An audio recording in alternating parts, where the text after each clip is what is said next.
Hi guys, welcome to the brand new episode of bekifaayati, and in today's video we are going to talk about how to buy gold. I think ये Indians का favorite topic है. बेटा तुम पागल हो गई हो? तुम्हारी शादी में काम आएगा? But माँ मैं इसको पहनती ही नहीं हूँ. अरे तो पहनने के लिए थोड़ी इन्वेस्टमेंट है, पर क्या फिर मैं इसको बेच सकती हूँ? नहीं. In this video we'll look at different ways of investing in gold. Remember हम इस वीडियो में सिर्फ investment point of view से बात करेंगे. We're going to compare 4 different types of gold which we can buy. One is physical, digital, sovereign gold bonds and gold ETF.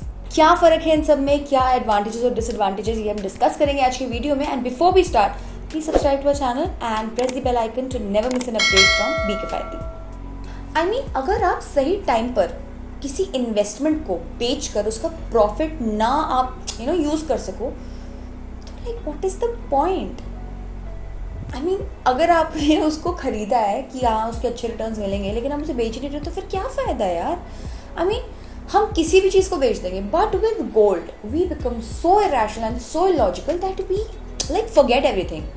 But thankfully आजकल हम और आप जैसे लोग इस चीज़ को लेकर थोड़ा क्लियर हो गए हैं. वी डू अंडरस्टैंड कि अच्छा हो गया हमें क्या करना चाहिए और क्या नहीं करना चाहिए.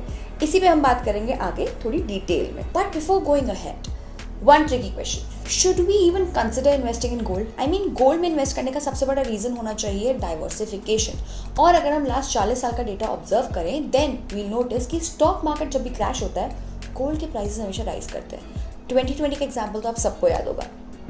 अगर इस फैक्टर को हम 1 मिनट के लिए इग्नोर कर भी दें एंड वी इवेल्यूएट कि लास्ट कुछ सालों में 40 इयर्स में गोल्ड ने हमें कितना रिटर्न दिया है, average annual return, then the answer to this question is that gold ने लास्ट 30 to 40 इयर्स में हमें एवरेज एनुअल रिटर्न दिया है 9.5% का. चलो हमें ये तो पता चलेगा कि हमें गोल्ड में इन्वेस्ट क्यों करना चाहिए. Now we gonna talk about 4 different ways of investing in gold. First is सबका favourite, buying physical gold.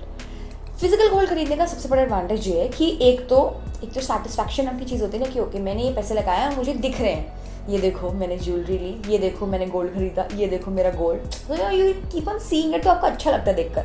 And यही एक रीज़न है रियल एस्टेट में इन्वेस्ट करने का. मैंने पैसे लगाए थे, मेरा रियल एस्टेट फ्लैट है वहाँ पर, सो अच्छा लगता है. And the second advantage of buying physical gold is that आप कैश देकर कभी भी गोल्ड खरीद सकते हो. समझ ही गए होगे मैं क्या बोलना चाह रही हूँ. मतलब पड़ जाती है ना कभी पर जरूरत है कैश को कन्वर्ट करने की. एनीवे, अब हम बात करेंगे फिजिकल गोल्ड के डिसएडवांटेजेस के बारे में, which are 5 disadvantages. First disadvantage is चोरी होने का डर. आप आए दिन सुनते रहते हो कि कोई जा रहा था, उसके गले से चेन निकाल दी, घर में चोरी हो गई एंड ऑल दैट. सो या it could be stolen very easily. Second is high making charges. You could end up paying as high as 30% making charges, and trust me when you go to sell it, वो making charges zero हो जाते हैं. Third is 3% GST. Effectively जब आप gold खरीदते हो तो आपको 3% extra पे करना पड़ता है. Fourth is taxation. So you need to pay 20% on the profits plus 4% cess when you sell your physical gold. And fifth is inconsistency of pricing and clarity. ये तो हो गई फिजिकल गोल्ड की बात है. अब हम बात करते हैं डिजिटल गोल्ड के बारे में. डिजिटल ज़माना है तो डिजिटल गोल्ड तो हो गए. So digital gold is exactly like buying physical gold but just in digital form. You can by digital gold from Paytm, Google पे, MMTC, सेफ गोल्ड एक्सेट्रा. इसके भी एडवांटेजेस हैं. फर्स्ट एडवांटेज इज दैट आप digital gold खरीद सकते हो for as low as ₹1. ₹1 का digital gold खरीद सकते हो आप. सेकेंड इज आपको क्लैरिटी और स्टोरेज की कोई प्रॉब्लम नहीं है, जो कि फिजिकल गोल्ड में बहुत बड़ा सर दर्द है. लॉकर ढूंढो, ये करो वो करो एक्सेट्रा.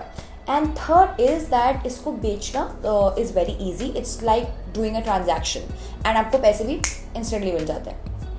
कितना सही लग रहा है ना सुनने में. क्या यार फिजिकल गोल्ड खरीदते हैं, डिजिटल गोल्ड तो बेस्ट है. अब सुनते हैं इसके थोड़े डिसएडवांटेजेस. फिजिकल गोल्ड की तरह इसमें भी लगता है 3% का GST. इन सिंपल वर्ड्स, अगर आप ₹1000 का गोल्ड खरीदते हैं, डिजिटल गोल्ड खरीदते हैं, तो आपको सिर्फ 970 की वर्थ का गोल्ड मिलेगा. सेकेंड इज अगर आप डिजिटल गोल्ड को मार्केट में बेचने जाओगे तो आपको गोल्ड की मार्केट प्राइस से 2-3% कम का प्राइस डिजिटल गोल्ड में मिलेगा. थर्ड इज डिजिटल गोल्ड को होल्ड करने का एक होल्डिंग पीरियड होता है बेसिकली. सो अगर आप 5 साल से ज़्यादा डिजिटल गोल्ड को इन्वेस्ट करते हो, आपके पास रखते हो, तो आपको उस पर एक्स्ट्रा चार्जेस पे करने पड़ते हैं. And last is digital gold भी फिजिकल गोल्ड की तरह अगर आप उसको बेचने जाते हो तो उस पर भी टैक्स एप्लीकेबल होता है. अब शायद इतना सही नहीं लग रहा ना। Third form of gold investment is gold ETF। ये बाकी दो से डिफरेंट कैसे है? इसका सबसे बड़ा एडवांटेज है कि गोल्ड ETF में GST एप्लीकेबल नहीं होता है। अगर आप 1000 रुपये का लोगे तो आपको 1000 रुपये का ही गोल्ड ETF मिलेगा। मिरेकल। सेकेंड, इसमें भी प्योरिटी और स्टोरेज की कोई प्रॉब्लम नहीं है, जस्ट एज डिजिटल गोल्ड। इसके क्या डिसएडवांटेजेस है? क्योंकि ये एक ETF है तो इसके कुछ एनुअल चार्जेस होते हैं which is somewhere around 0.5 to 0.75%। Digital और फिजिकल गोल्ड की तरह ही इसमें भी टैक्सेशन एप्लीकेबल है। Last type of gold investment is sovereign gold bonds. इसके क्या क्या एडवांटेजेस है? फर्स्ट एडवांटेजेस कि इसमें भी GST एप्लीकेबल नहीं होता है और आपको मार्केट प्राइस से ज़्यादा डिस्काउंट भी मिलता है। सेकेंड इज RBI आपको इन बॉन्ड्स में इन्वेस्ट करने के लिए 2.5% का एनुअल इंटरेस्ट भी देती है। एंड थर्ड इज अगर आप 8 साल तक इन बॉन्ड्स को होल्ड करके रखते हो तो इस पर कोई टैक्स भी नहीं लगता। ये कैसे, मतलब इतने सारे एडवांटेजेस, इतने सही सही। अब हम आपको बताते हैं इसके डिसएडवांटेजेस। चीटिंग करता है तो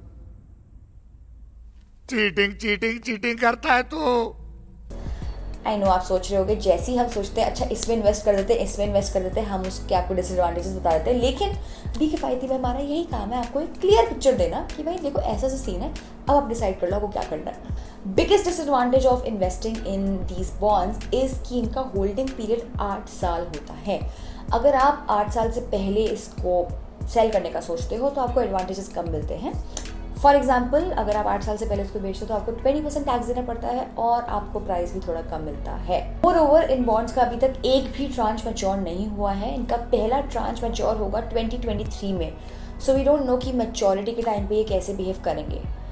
This fear of the unknown is stopping a lot of us in investing in this. Let us know in the comment section what is your preferred mode of investing in gold.